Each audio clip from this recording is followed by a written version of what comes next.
We are recording from the ashram of our revered Guru, Pujya Atman Sri Swami Jyotirmayananda in Miami, Florida. Today is June the 2nd, 2013, Sunday evening, and tonight Swamiji continues with a lecture series on Raja Yoga Sutras. This is series 2010, class number 50. And now Pujya Atman Sri Swami Jyotirmayananda. Om Yogena Chittasya Padena Vacham Malam Sharirasya Cha Vaidyatena Yopa Karottam Pravaram Muninam Patanjalim Pranjalina Natosmi. I offer adorations to the best of sages, Sage Patanjali, who gave to the world the scripture of yoga for purifying the chitta, the mind stuff. And he gave the scripture of Vaidyaka, Ayurvedic medicine, for purifying the body, and the scripture of Vyakarana, grammar, for purifying the speech.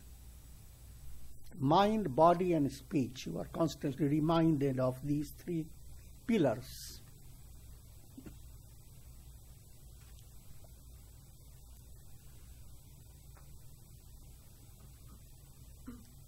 Presently, in Vibhuti Pad, that's the third chapter of Raja Yoga, focus is on understanding the powers of the mind.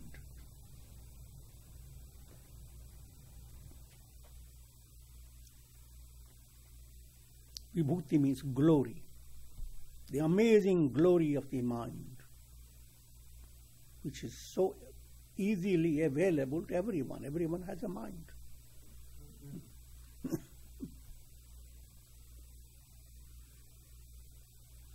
And amazingly, everyone is put into a situation led by his or her own mind.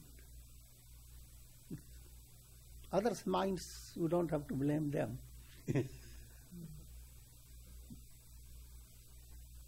How are you utilizing your mind is your responsibility.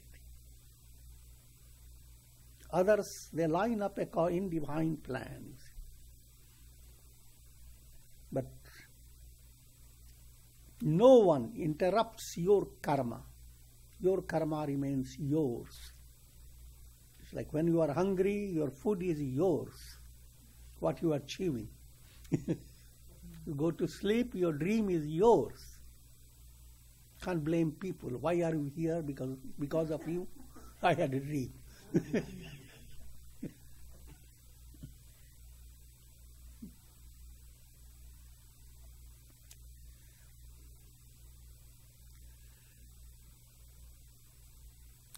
Concentration, meditation and Samadhi, these three together is termed samyama. Trayam ekatra samyama.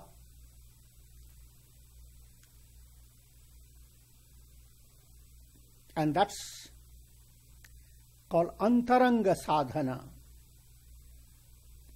Just to reiterate, Raja Yoga gives you 8 steps, called 8 limbs. Yama, called restraints. Niyama, observances. They are focused on your day-to-day conduct. How should you conduct yourself? Not to kill, not to indulge in falsehood, greed, etc. Don'ts. And the do's, how to keep body, mind pure, how to be contented, how to discipline yourself so that you shine, how to study, how to surrender to God. Yamas and niyamas, they become the foundation that you continue attending on yamas and niyamas day by day. Even if you think that you are up on the highest rung of the ladder.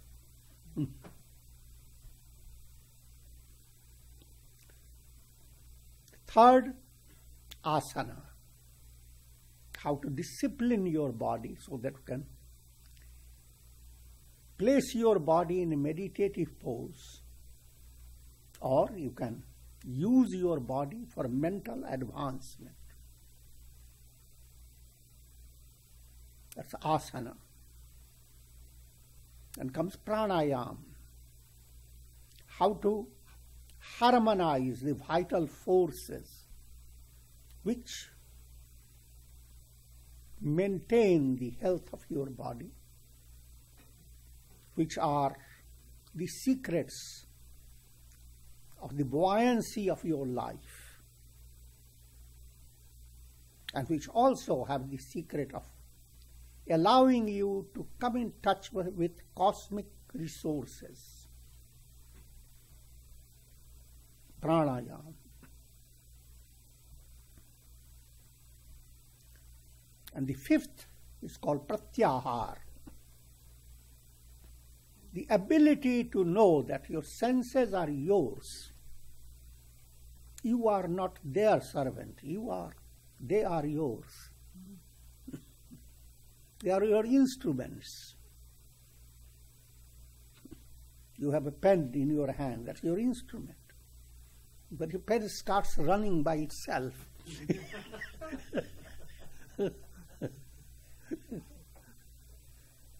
That will lead to wrong results. So how to keep the senses under your control, just in the same way as the turtles keep their limbs under their control. Whenever a puppy goes to bite it, the turtles withdraw their limbs. And that happens in our garden.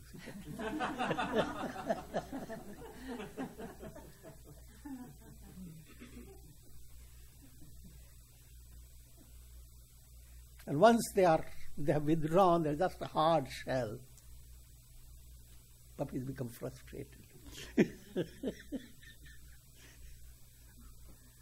Same way. You are experiencing the world by stretching out your senses. You have the ability to ask your mind, be a turtle, withdraw them. And once the mind has withdrawn them, the whole world is out of you, cannot influence you. That's pratyahara. So far is called bahiranga sadhana. You are preparing for an intensive yogic movement.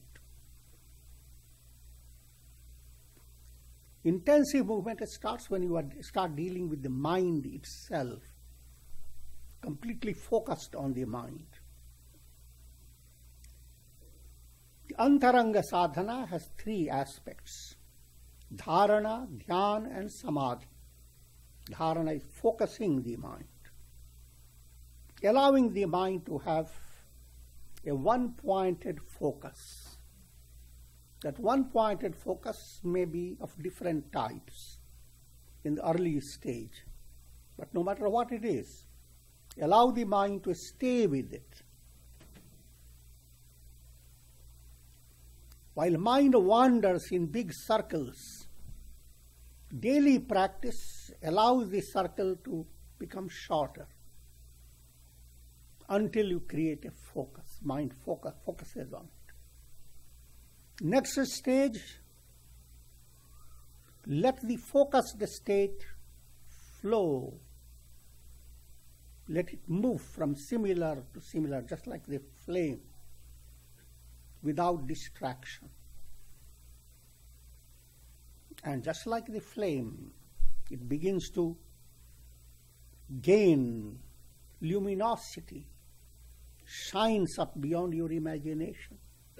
When that level comes, that's samadhi. Tadeva arthamatra nirvasam swarupa shunyam iva samadhi. That meditation itself becomes samadhi when the object alone shines. That's the object of meditation. Your object can be concrete, it can be abstract, it can be a devotional object, it can be a process of reflecting upon who am I. All depends upon different stages. So when it shines with the object alone, the mind loses itself, as it were, in the object of meditation. As long as you are aware that I am meditating, and the object of meditation has come very clear to my mind, and today's meditation is better than yesterday's, then you must know it is not Samadhi.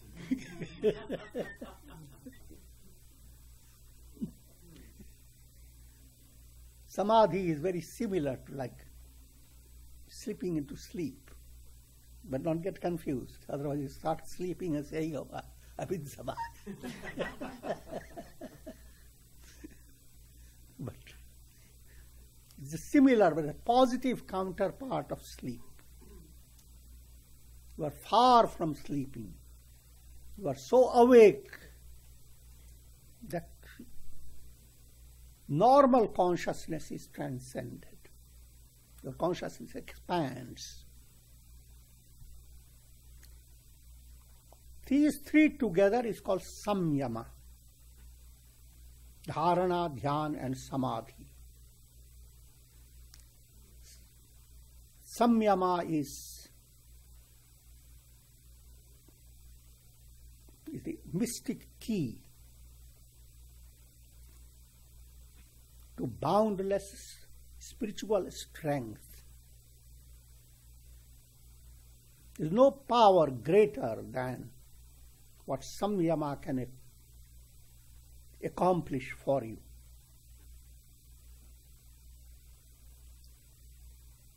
Tajjayat prajna loka. By perfecting samyama, by constant practice of samyama, concentration, meditation and samadhi, a yogi attains the light of intuition. Prajna loka is the ultimate goal. Just let me remind you of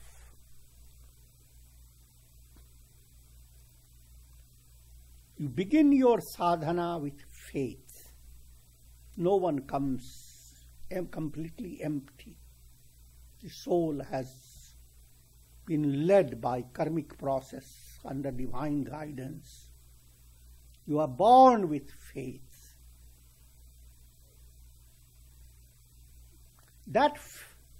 This faith and the intellect within you, they are profoundly related. If your faith is simple, it doesn't have blossoming state, your intellect remains shallow. The shine of intellect depends upon the power, strength behind it, willpower, sankalpa shakti. Otherwise, intellect has kind of a shallow understanding of things. You understand intellectually that there are the Himalayas, big mountains, and seeing the world from a height is a wonderful experience. But if faith has not given you strength, all that will be just a shallow. Mind is not fascinated by it. No, it was Himalayas, always it has been.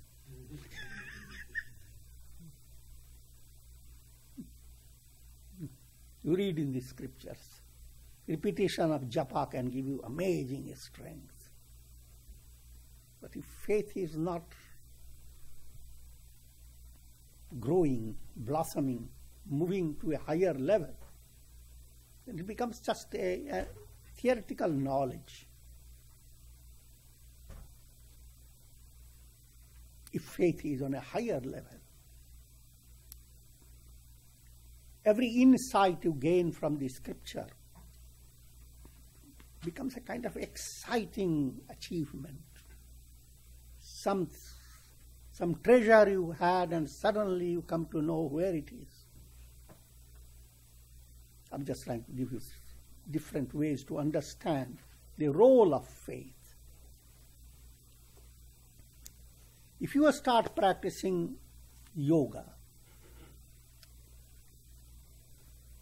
the Vahiranga, first the external type, then the internal type, faith begins to grow stronger.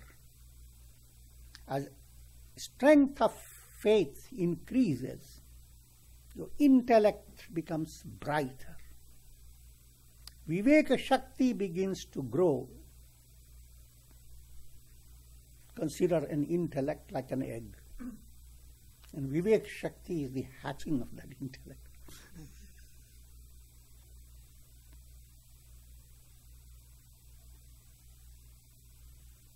Consider intellect like a crow. Vivek Shakti turns it into a swan. It gets into amazing state. So, first level, Shraddha, has given little strength to your intellect. Next level, the very same faith has enabled you to become aware of your mystic strength called virya.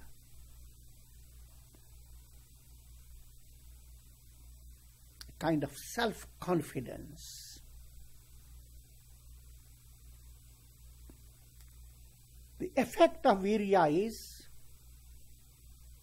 memory pattern of your mind, things that your mind draws like a magnet.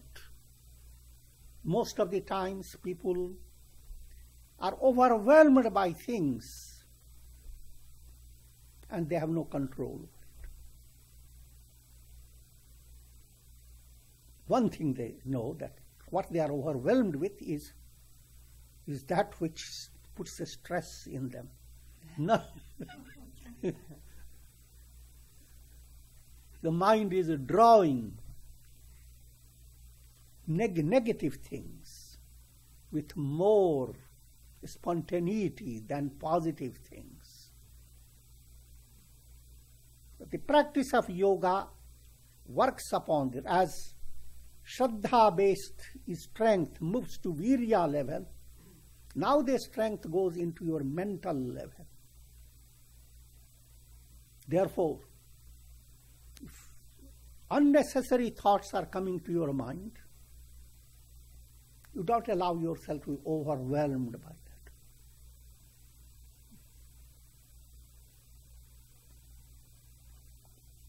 And that's a great art. What to do with thoughts, sentiments that arise in the mind which distract you from the practice of meditation. Now, the moment you sit to practice meditation with a project, you want to meditate upon Krishna, Rama, or even a flower, and the mind says, oh no, I want to go to a shower.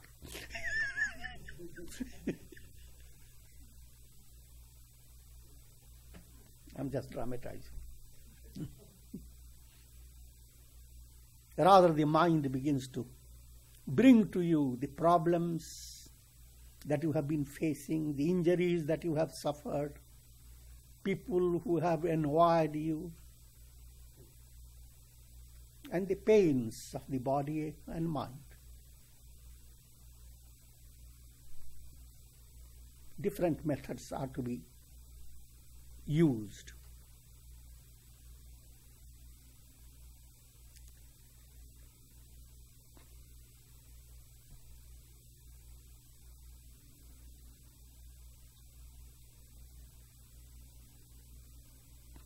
Let me give you some idea. Try to view all these negativity of the mind in a detached manner. called Sakshi Bhav. You are just a witness. Say, for example, you are flying in a plane and you open your window and now you are seeing different types of things. Things that can be delightful to you, things that can be just horrible. All types of things can present if you are going into a trip. But keep your mind focused on your trip.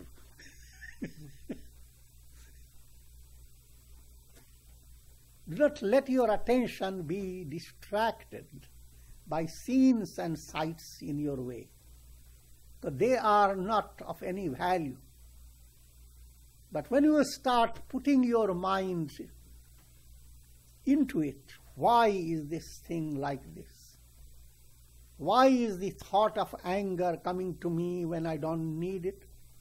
I am extremely angry with this anger thought.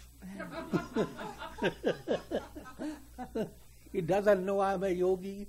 This nasty monkey has entered into my mind. I will chase it, I will destroy it. And the more you go on thinking of it, the more you become agitated. Rather, you are in a nice plane. And all these creatures are looking at you from distance. Let them.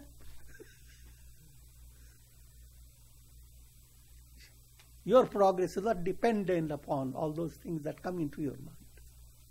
Go on. Sakshi Bhav.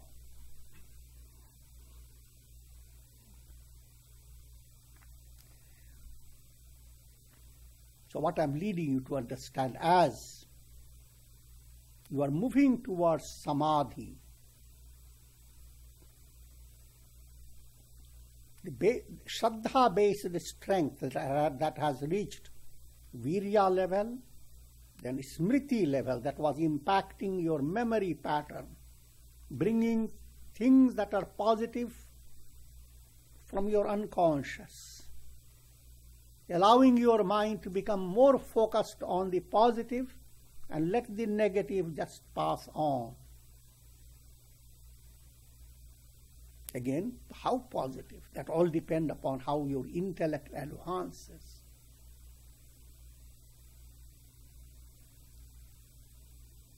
The profound positivity is to move away from the triad.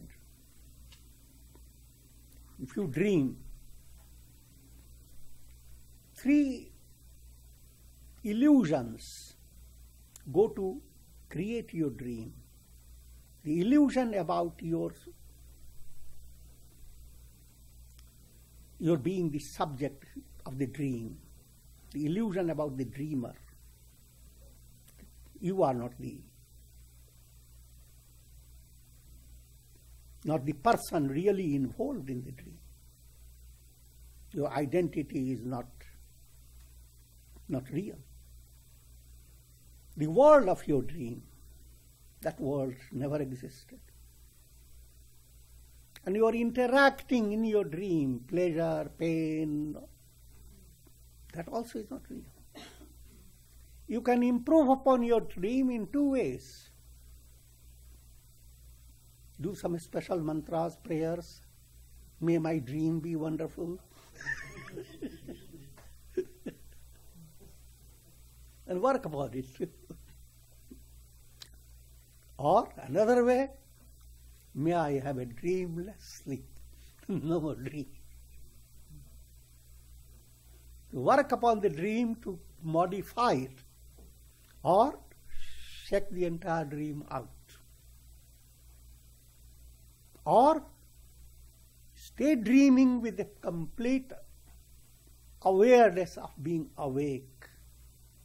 So the entire dream world is just a fun, whichever way it goes. That state is called Sahaja Samadhi. You are in the world, but nothing in the world is going to affect you. The entire world moves like clouds. Clouds create enormous scenes and sights, but nothing of that can affect the sky. The sky remains untouched, ever immersed in Samadhi, and ever attentive on the clouds. The clouds are supported by the sky with profound love. All that's figurative. That state is the goal. So as I was dealing with prajna loka, your intellect went on becoming embellished, enriched as Shraddha advances. When Shraddha reaches a level where your memory is being impacted, your intellect has become very profound. It has developed discriminative quality called viveka. It has also developed vairagya, things that are not real, things that are negative to you, your mind turns away from them. End result, the smriti leads you to samadhi. Once your mind has been stripped of stressful thoughts, memories of past, present, and future, now you are allowing a window in your mind to open, allowing your consciousness to expand. At that level, your intellect becomes bright, sharp, in a mystic way. You understand things not in a shallow manner. Every understanding of a human being is led by the ego. Each time intellect tries to say something, see, you old man, sit there.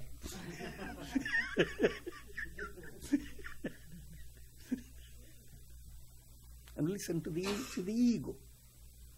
And ego doesn't have that understanding. But now, if you have built up your movement with Shraddha, Virya, Smriti, Samadhi, now no one is asking the intellect to be paralyzed. The intellect begins to shine forth and begins to show to you amazing fact about yourself, a revelation that fills your mind with ecstasy and changes your entire life. Not only it changes your life, but you have the capacity, you have a subtle key to influence the world around you in a profound way. That state, at that state your intellect is called prajna. It's intuitive intellect. The whole world has become your dream, your leela, a kind of a sport. And you are like the sky, sustaining all, transcending all, inspiring all, untouched by all.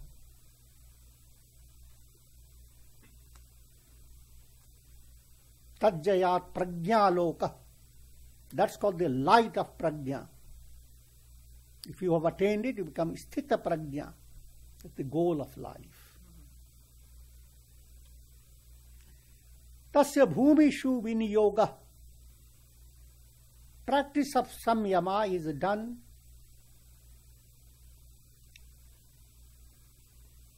in progressive steps. First, your mind focuses on something that is savitarka, something that is tangible, something that you know as practical reality, objects of the world that can touch, smell, taste. That's considered the reality. So your sanjama is directed first in the reality aspect.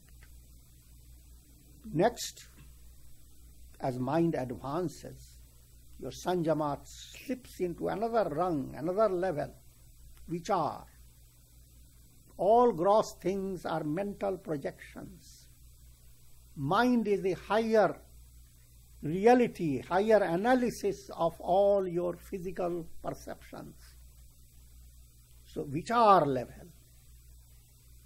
As you swim through gross perceptions and subtle perceptions, now come to a kind of expansion that fills your life with joy, called Sananda Samadhi.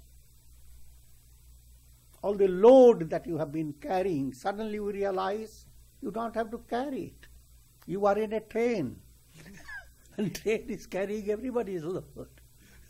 So let the train carry it. You have not resolved the problem of the load, but just put it out there.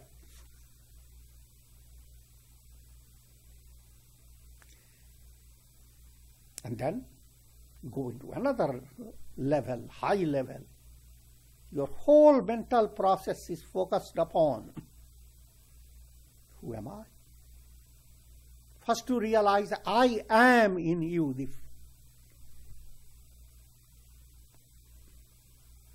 All your mental movements, what is most important? The I, the ego awareness. But ego is always mixed with so many things. Now you have brought the ego into a state where ego is being confronted by you, frente a frente.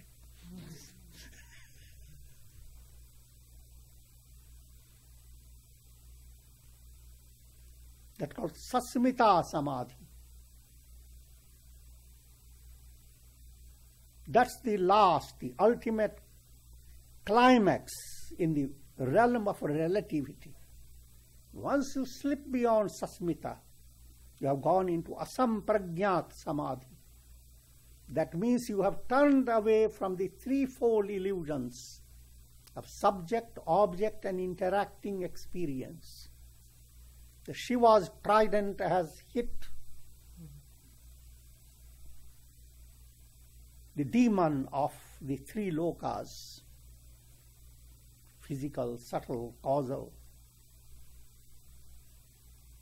That state is called Asampragyat Samadhi. Asampragyat means nirbij. That Samadhi will destroy all your karmas and will not hold anything that will bring your soul back into the world. Other Samadhis are leading you to this highest one. Until then, until you have attained this Samadhi, Asampragyata, you are subject to birth and death. Trayam antarangam purvevya. These three, Dharana, Dhyan, Samadhi, are external with reference to the preceding ones. From Yama, Niyama, Asana, Pratyahar. Those were steps. Once you have entered into Dharana, Dhyan, Samadhi, it's just like you have gone inside a mystic palace. And those previous steps, they have been the steps outside the palace. So having gone inside the palace, you look at those steps. Yama, Niyama, Asana, Pranayama, Pratyahar. But you are in a living room. The living room is not yet very private.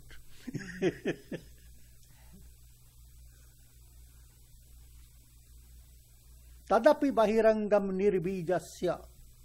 The nirbija state is your real one, where you are one without a second, the ultimate. Compared to the nirvija state, this state of being in the living room, as it were, is external. Nirbija is the internal. Two stages of relativity. One, having gone through Yama, Niyama, etc., you have gone to an internal level of sadhana. in relation to yama, niyama, etc. But considering your goal to be the innermost attainment, now your attainment from that point of view is external. Vyuthana nirodha samskarayo abhibhava pradurbhavo nirodha kshana chittanvaya nirodha parinamaha. The sutra suggests now very profound points. The suppression of the outgoing impressions and the emergence of the impressions of control.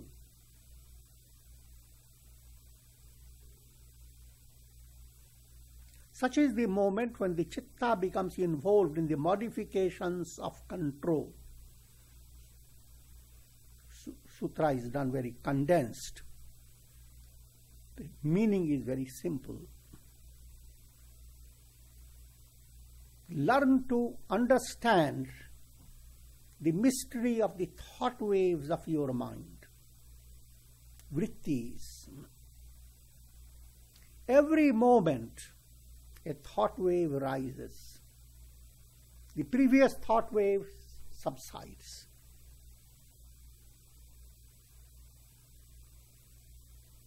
Rising is called vyutthan, subsiding, suppression, nirodh. Vyutthan and nirodh go on moving in a succession. Allow your attention to go in between the vyutthan and nirodh. As a thought wave has subsides, another thought wave is arising. Put your hand in between. Stop it. You can do that momentarily. But your goal is to prolong that moment. And watch that moment grow. There lies your secret of all secrets. In between the thoughts. To understand in an intellectual way, think of you are watching a cinema show. Lots of things going on, and watching scenes are so horrible you don't know where to run away from. Now you are told in yogic language, don't run away from it. Just create in your eyes a special faculty to look in between the two projections. One projection dies, another projection arises. In between, the screen is just completely free of all Draculas and vampires.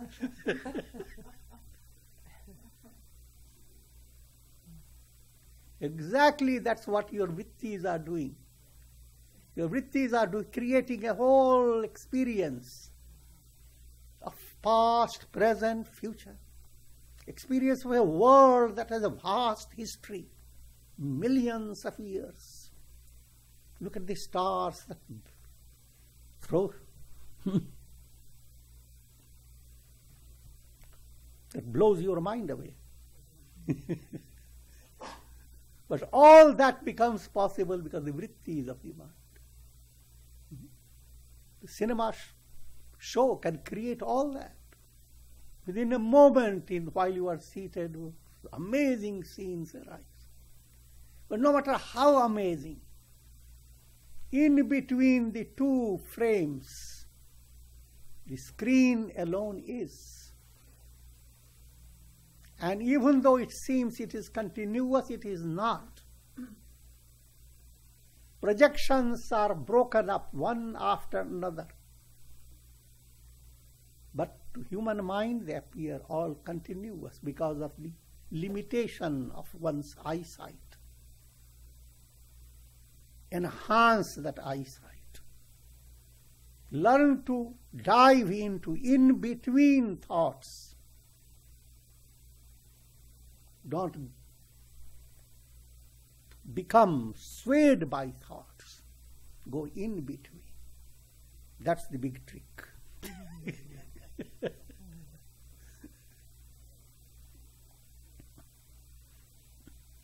Now,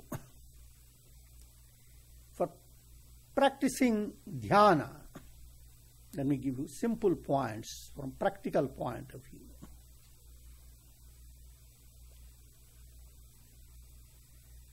First step of your practice of dhyana in a serious way is to turn your mind to Sagun Brahman. Have a mantra initiation. Corresponding to your mantra, there is a form of God. Krishna, Rama, Buddha, Jesus, whomsoever. Learn to practice Sagun Dhyan. Now you are helping that process. Your mind will be in a position to allow you to slip between the cracks. But first you allow your mind to have a special treat. Sagun Dhyan. The Sagun Dhyan allows your mind to be free of malas, gross impurities. Therefore you can go after the crack. Your mind moves into more abstract qualities of God. And that allows your mind to be free of stress, sorrow, misery, egoistic imaginations. Now you can rest a little on your chair and see what's between the cracks. And then it opens up to your mind an amazing expansion. That liberation is not somewhere far, it's right here, touching you. God is not somewhere far, but you are constantly sustained by God. A wave understands ocean is not far. It's always sustained by the ocean. And the patches of blue in the sky understand the sky is not far. And reflected suns in the jars of water understand the sun is not far.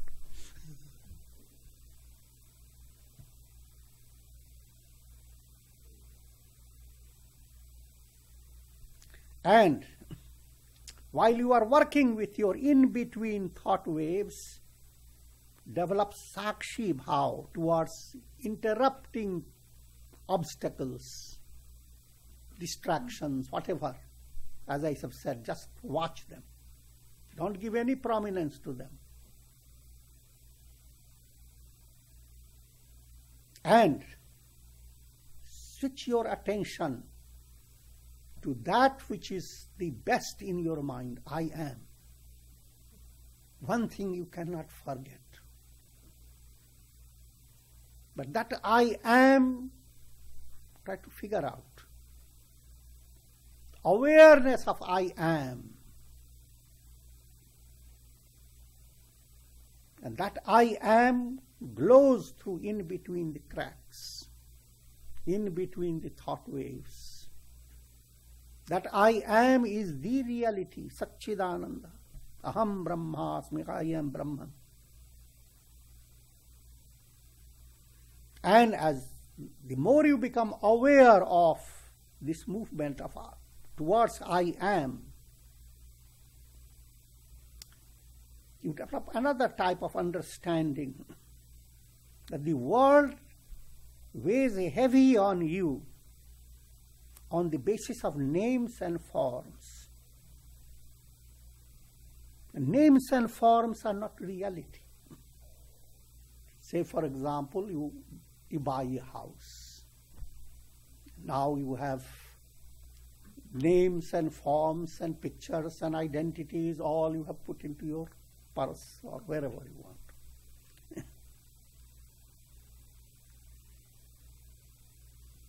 In your mind, you have simply a concept that now I am a possessor of a big house. That house is not in your mind. You can't carry even a brick. Only name and form. Later come to realize legally there has been some mistake.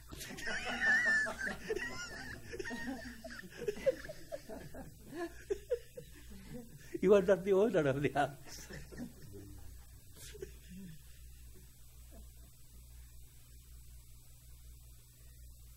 The fact is you have never been. House was not within you. The idea I possess it, the idea I don't possess it, names and forms.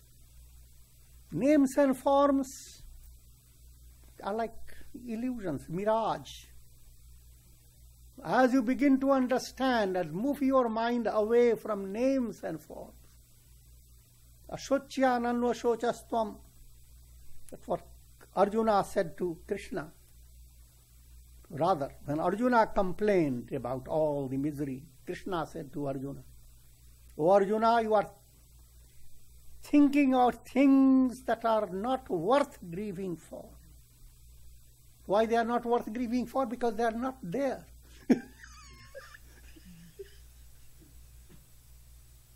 If you analyze your grief, first you have to be bold to do that. People are grieving for whom? Departed souls. People from whom you are separated. And so many things. Money lost, etc., etc. But all these are not reality. Because how can you lose a person? All of us are souls. Bodies are losing every day.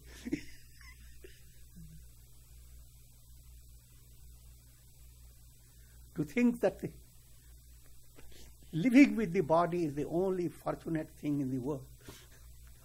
All that is a mental process. So many values have been created by the mind due to ignorance. Those become the basis of all your mental sentiments. Immense agony, pain. The end result is you are like a child, playing with things that don't exist.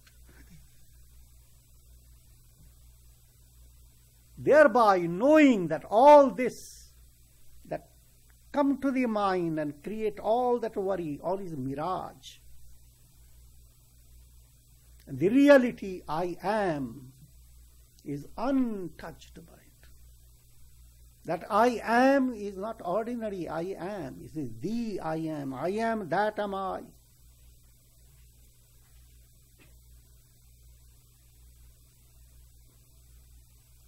So if you come to that level, that now opens the window or the door to eternity.